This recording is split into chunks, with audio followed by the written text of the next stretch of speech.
Hello, welcome back to Out on That Line podcast. And yes, we are doing a review for you this week. It's going to be the Brook and the Bluff and their new album, Werewolf. I'm Jeff with my co-host, as always, Alex. Alex, how you doing this week? Who the fuck are we talking about? The Brook and the who? The what and the Bluff? You probably have never heard of this band. Maybe you have, and you're rabid and you're hungry. You want it so bad. You've wanted someone to talk about this band. And maybe you have no idea what the fuck we're talking about, but you're gonna have an idea after this. And you know at the very least what I'm talking about when I introduce the man himself. He is the third mic du jour, the third mic extraordinaire. It's Tanner. Tanner, how you doing tonight? I'm ready to open up my musical third eye. I'm doing great. Really excited to talk about this album. Really excited to talk about this album, actually. And yeah, again, super happy to hop on. Thank you, gentlemen, for having me. So this album, I will say, I had no idea the Brook and the Bluff. Had no idea. This sounded to me like it was like a country club in Western Massachusetts, is what when I first heard the name of this band. I had no idea what to expect from this album. And by the time I was done with it, I was like, this band fucks. Like straight up just fucks. So how did you guys come in contact with this band? So this band kind of followed me around a little bit. I have a friend named Naomi. Every Friday we try to send each other a playlist of like new music or music we've been listening to. And a while ago she included the song Get By on here. And me being a bad friend, I didn't listen to the playlist in a timely fashion. And then a few days later, Alex texted me and said, hey, I got a record for you. I think this is right up your alley. Let me know what you think. And he sent it to me on Spotify. And me being the bad friend that I am, I did not listen to it.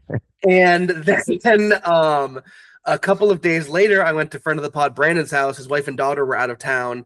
And when that happens, we do a little boys' night. I bring some records over. We listen to music. We watch the Red Sox lose, guy stuff. And he's a member of the Magnolia Record Club Record of the Month deal, which they've sent him some serious heat over the years.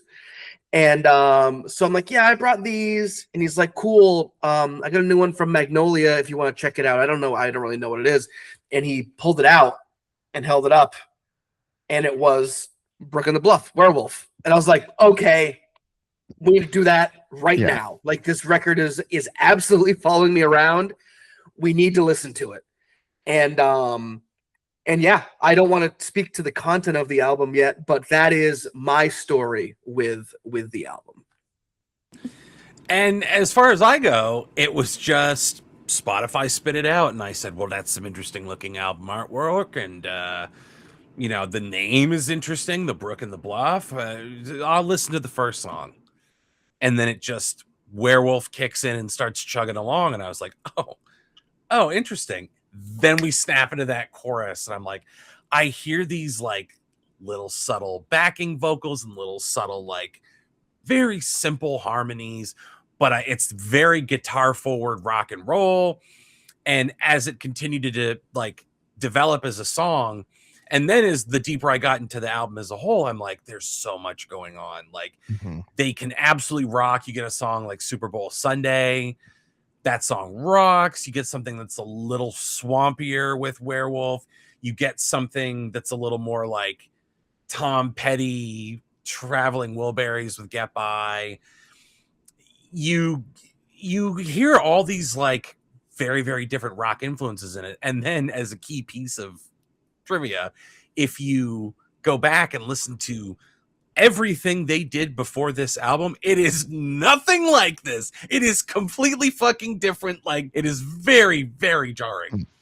So this I like, because I feel like we've been on kind of a run of this almost like indie country sort of, kind of, there's been a couple albums we've done recently where like, the Last Dinner Party, I got some vibes of that on this album, got some vibes of like Blackberry Smoke where it's like, you know, more of that kind of just rockier sort of country. And then I can't remember the name of it. We just did it recently, Alex. I can't remember the name of it, but it was very much like that indie country artist. It was a female artist that we did. I can't. Thundercat.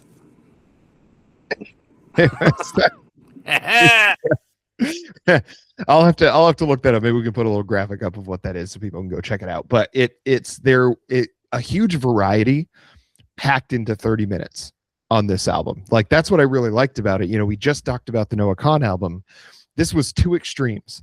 You had so many songs, like, you know, you mentioned Super Bowl Sunday, then you mentioned Get By. Werewolf has that kind of Creedence swampy sort of vibe. And then the song that really stood out the most for me was 105. Like, that song just goes. That was a banger. And as you kind of get deeper into the album, you get more of that, like that more indie country. Things kind of like soften up a little bit more as you go through the album. I like the fact that there was almost like a King Gizzard sort of like songwriting thing, especially on Werewolf, when he's talking about, you're not going to want to see me like this. You know, that's very much like something that the Giz would say in some of their songs. You know, maybe they didn't get quite as outlandish as the Giz gets in their songs, but you know, I definitely heard some of that. What was it? Flight B741.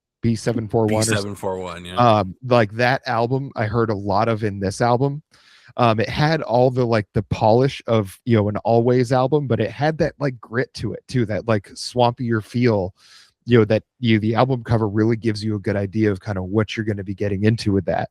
Now, I haven't listened to any other Brook and the Bluff, so I will have to take your word for it that this is a drastic departure from their previous stuff. But if I will be interested in that, even if it is different, because I feel like if they make something that's as engaging as this album was, you know, it doesn't have to be the same genre. They're clearly capable of grabbing me. So I'd like to check out the other stuff too.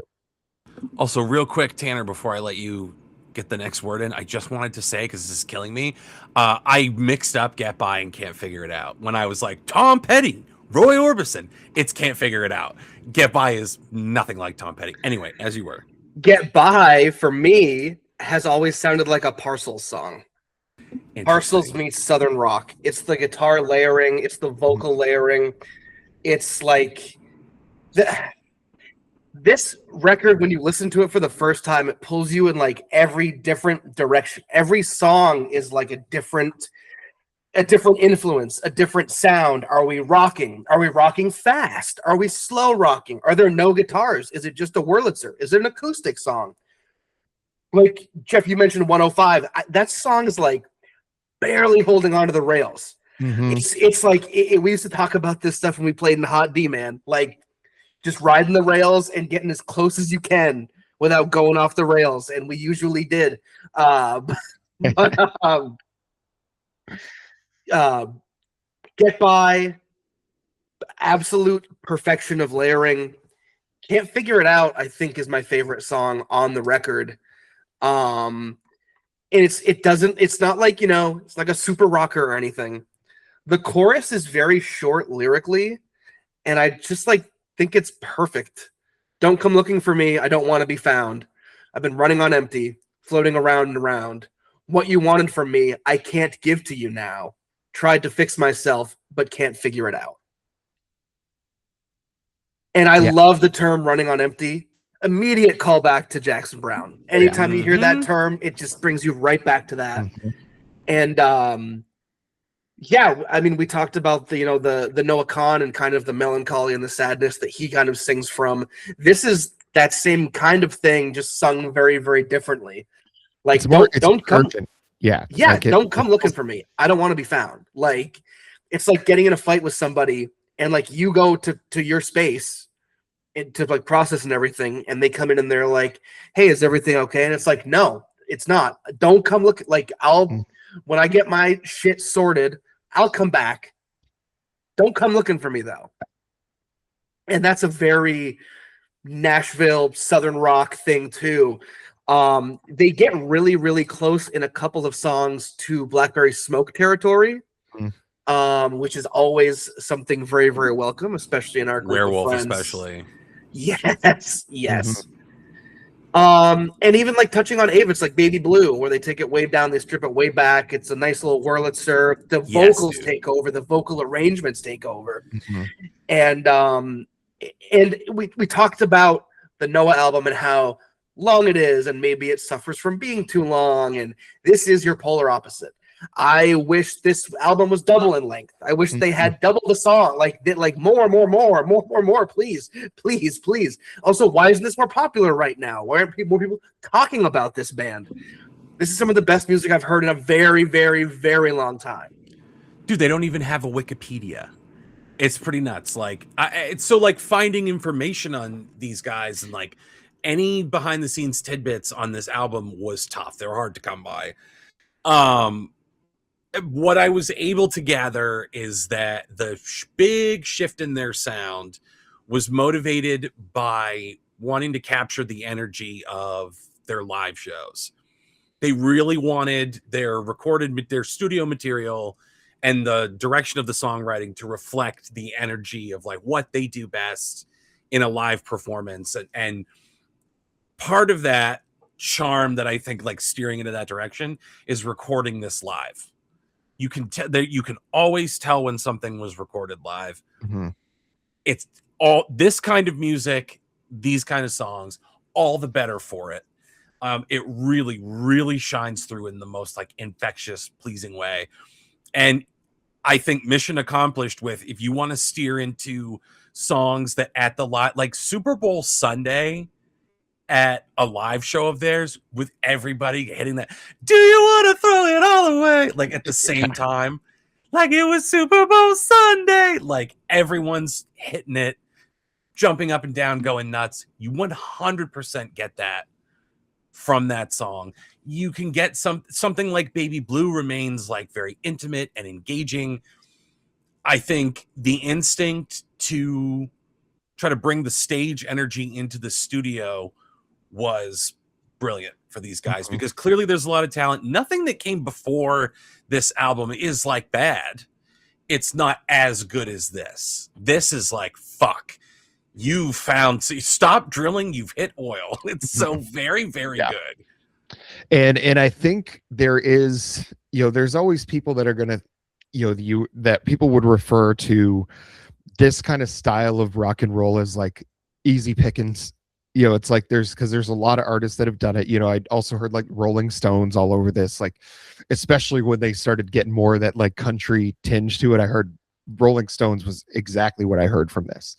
I think the criticisms people would have of it is that one, maybe the album needed to be longer, and two, that where we love like when they just get into the pocket and groove, some people just want something that's a little more complicated. I think anybody that's a rock and roll fan is going to find something to love on this album. Anybody that's a fan of like, and they mention it on the Genius, and I think it's perfect, is like anybody that's a Creedence Clearwater Revival fan, Rolling Stones fans, Blackberry Smoke fans, people that just like a good classic rock song are going to find a lot to love on this album. The people that want to get a little weird are also going to find a lot to love on this album. I think there is a really good balance hit of like, you get out of it what you want to get out of it. And I don't know if that's an intentional thing or if that's just like a lightning in the bottle kind of moment that they've had with this. But they don't necessarily have to do these songs like Werewolf, where it's like that real swampy, rocky kind of thing. They don't have to do like Super Bowl Sunday, where it's this like big stadium feeling song. Like they don't have to do the exact same things. But whatever the energy that they used to make this album and kind of make, because there is some, like, I don't want to say a huge amount of variety in the songs, because there's definitely through lines and commonalities with, how they structure the songs, the instrumentation they use. It's just more of like, they might change like the emphasis, I guess, of which instruments they're going to kind of put on the forefront. But it really, all of it just works really well together, and I think all the same reasons that I love King Gizzard and the Lizard Wizard is why I love this album, because there's a lot of different bands, there's a lot of different influences clearly at play here, so you can find what you like. Yeah, you can find what you like, and it's like the songs change even within themselves. There are moments in songs where you're like, oh, here comes a guitar solo. Nope. we're just gonna go back, well, we're gonna build this up here. No, song's gonna fade out, actually. Like, so I'm interested in, as well as when they play these live, which songs kind of become jam vehicles, or what songs do they, strip down live, or the song Gone for the Weekend, the way the chorus lyrics just kind of like effortlessly weave in and out of the music. There's like, he like doesn't really stop singing the whole chorus. Like, there's no like, where does he find time to breathe? They just like, they mix so many styles and ideas, and it seems like they did kind of intentionally keep this album short, and they left some stuff on the cutting room floor, which I would be very, very interested in. And they wanted to make a 10-song record. They went in with that mindset. We're gonna do a 10-song record, and they stuck to their guns, which pretty ballsy by them, and tip of the cap, because I'd love to hear what song 11 was. What was the first song left off of this? And what was the last song on it? What was the one they're like, oh, it's between this and this, and we're gonna go with this one. I would be very, very interested in that. And they just played Boston like the week after I listened to this album, and it was Alex and I had tickets to a different concert that night in Randolph. So, and we had like work and stuff, so it didn't really work out. But that was like just like a large bummer of like, ooh, maybe there's a show I can look forward to. Oh, they're playing in 6 days. Yeah, and I can't go. Not enough time. Damn. But I do think that they're going to just keep getting more and more seasoned, because touring was the thing that changed them.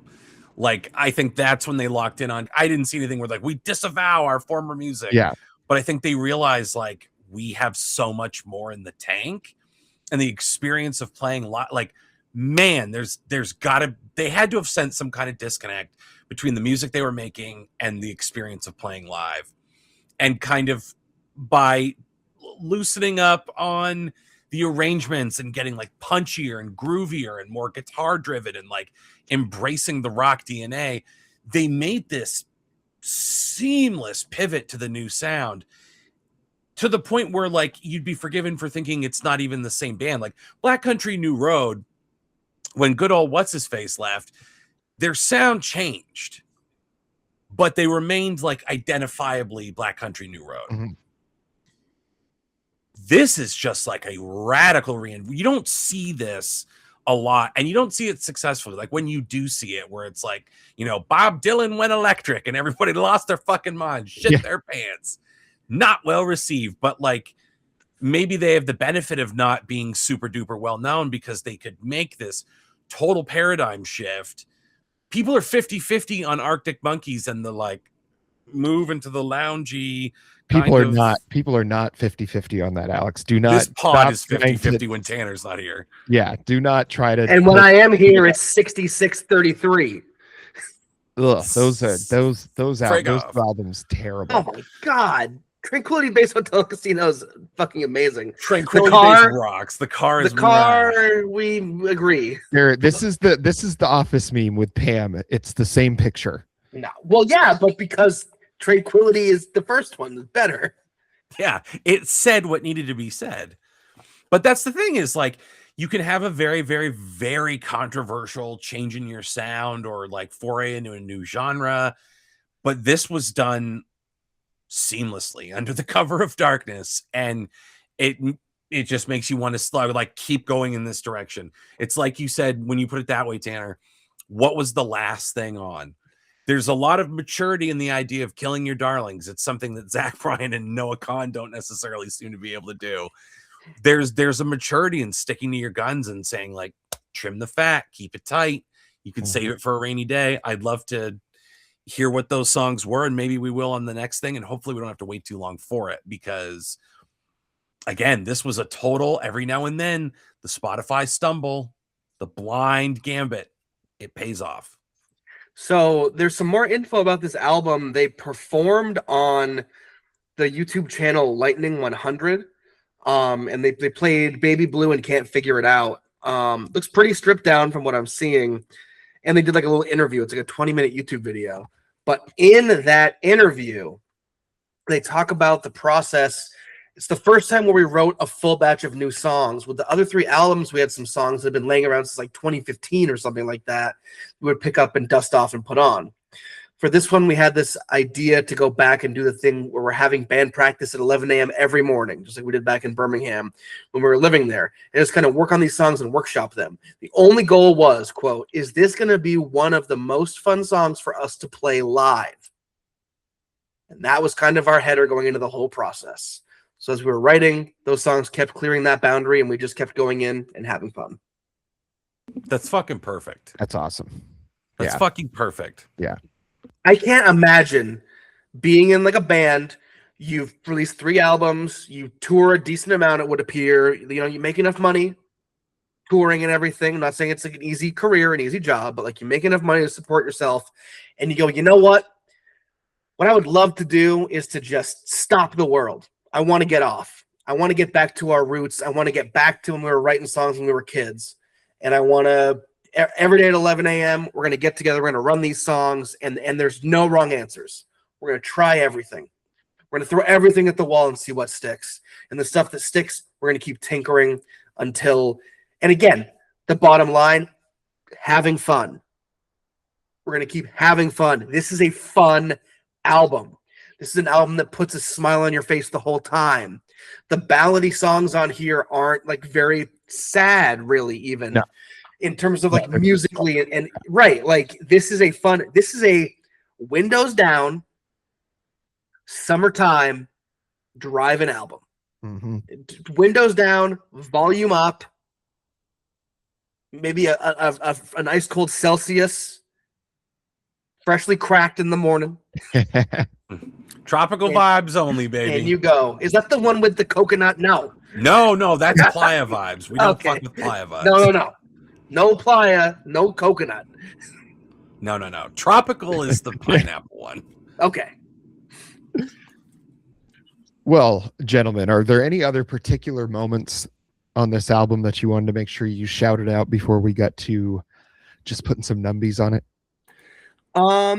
I have just like some notes, but it's nothing that's really going to set the world on fire. I think the most important note that I'm going to make is just fucking listen to it. Yeah. Like they're like what can I say that they can't say in 38 minutes? Like it's as close to perfection as you're going to get in this day and age. And there's no overproduction. There's no overthinking. This is just pure, straight up Southern rock with heart. Again, don't forget the heart. Crucial ingredient. Mm-hmm. But like there again, I think this is an album that benefits from kind of flying under the radar in a big way. Again, like the freedom of not having a Wikipedia. I think there's no big producer with their fingerprints all over it. These are talented musicians, but no one thing stands out as like that shredding guitar solo and how like those ghost hits and the drumming, like, you know what, you're not really listening to those songs saying that the song, like the sum is greater than the whole of the parts, right? Mm-hmm. Or the whole is greater than the sum of the parts. Like the song is the thing. Every resource is put towards having fun playing it live. That ethos that goes through it. What will be the most fun for us to play live? And they've just, as a result, crafted these little Voltrons, like all these songs. Mm-hmm. The pieces fit together so perfectly, and you can do some genre hopping. And whether or not this means anything to anybody, these bands, but like, you know, Werewolf, you get Blackberry Smoke, you know, Can't Figure It Out, you get, like I said, Tom Petty, Roy Orbison, Traveling Wilburys in general. You get something like Baby Blue, you get Avets, you can also get our friends in The Ghost of Paul Revere. Another like band that can fly under some people's radar, but it's full of a lot of different things, really, when you listen to the album. It's cool to see someone like the Brook and the Bluff come out of nowhere and surprise you. And I would say go back and listen to the old stuff. It's not bad, but it's not going to be like this. And I'm very, very excited for them to like continue to pursue this direction, because they have no reason not to. They have no reason to turn back. Yeah, this was fantastic for me. This album is a 10 out of 10. Like, I enjoyed it from minute one. It was not at all what I was expecting. I mean, honestly, I don't think I really had any preconceived notion about what this album was going to be. I knew it was going to be indie something with a name like The Brook and the Bluff. I was like, they're these clever white people, I'm sure, are making this album. And it just really, truly landed so well for me. It's like a lot of the things that I love about rock and roll music were represented strongly in this album. So for me, that makes it the 10. It's a 10, baby. Yeah. You know what I say? Oh my God, the perfect 10. This is a 10. This is a 10. If ever there was a 10, this is it. There is not a second wasted on this album. A millisecond is not wasted. This is a rare album that I listened to the first time at Brandon's house. We drank whiskey, and later in the evening, we put it back on again. And in the morning, we were watching golf and having coffee. We put it on again. I listened to it on my drive home from his house. I then listened to it when I got home. I went on their website and I ordered it, and I ordered a t-shirt immediately. This is, for me, and again, we're still early in the year. For me, this is my album of the year to this point. Ooh, okay. God damn. Okay. Well, Alex, speaking of albums of the year, where can people find some of those contenders for albums of the year on Out on That Line podcast? You know, and there've been so many over the years, so many esteemed winners out of esteemed guests, and well-received albums and prodigies in unexpected places. Really, truly, it is a wonderland at youtube.com/C/Out on That Line. Gang, here we are again. We're sitting here, we're going over the same thing we talk about every week, and yet we're no closer to resolution, are we? Because you refuse to just accept us into your hearts, like the inevitability that we are. Like, if you knew an asteroid was barreling towards the Earth, there's nothing we could do about it. It's the end of that shitty Leonardo DiCaprio movie, the Don't Look Up or whatever. What a pretentious sack of crap. You think we'd ever pull anything like that? Absolutely not. The asteroid comes, you unironically play, it's the end of the world as we know it, and you smoke crack, and you hold hands with your best friends, fingers interlocked. We talked about this. We agreed on this. Best friends interlock. And you wait for the burning shards of molten space metal to come bring you home to Jesus. You can have that kind of security that comes with accepting the inevitability of an event such as youtube.com/C/Out on That Line, and the Out on That Line show, our reviews, our reactions. It's all over there. So what you have to do is subscribe to the channel, click the bell so that you know when we've put new shit out into the ecosystem. Hit the thumbs up to like the video, and leave a comment. We always stress the comments are so very important. So let us know what's on your mind. Let us know your deepest, darkest fear. Something you wouldn't tell your mom, something you wouldn't tell your lover, something you wouldn't tell your therapist, something you wouldn't even confess to someone you were about to kill and bury in a frozen lake. We want to know the intimate inner workings of your mind in the comments section. And we are not liable for whatever anybody says on there. Yeah. At youtube.com/C/Out on That Line. Also now on Spotify. And folks, getting those comments, he's not wrong, because I can promise you, if nobody in your life cares, we hear it Out on the Line. We care. We want to know what you have to say. And Tanner, once again, as always, it's a pleasure having you, my friend. Say goodbye to the people. Oh, I was ill prepared. I just want to say goodbye to all the beautiful people. Until next time.